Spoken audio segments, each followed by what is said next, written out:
આજ તો જો રણજીત કે હાલો તમને તઈને પાછા સમાડી લઈ જાઓ। મેં કીધું કાંઈ વાંધો નહીં કે દુના કહેતા હતા હાલો હાલો, પણ ધૂળ એટલી ઉડતી હતી। મેં કીધું મને તો ચશ્મા લઈ જાઓ।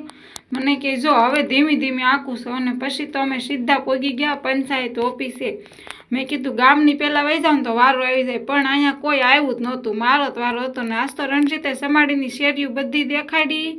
અને જો આ શેરીઓ મેં નહોતી જોઈ એટલે જોઈ લીધી। પછી કે હાલ હવે હું તને વલભીપુરની પણ શેરીઓ દેખાડી દઉં, એટલે વાંધો નહીં ને। ત્યાં તો મને મામલતદારે પોગાડી દીધી। કેમ બાકી બેગમાં કેમ લાગુ છું જરી કોમેન્ટ કરી દેશો। પછી તો જો આપણે કામ પતાવીને સીધા આવી ગયા ભાવનગર। સાંજે ટિફિન બનાવવાનું હોય એટલે આપણે ટિફિન બનાવી ગયા હતા। થાક્યા હોય પણ શું કરવાનું, કામ તો કરવું પડે, તો કેમ લાગશે।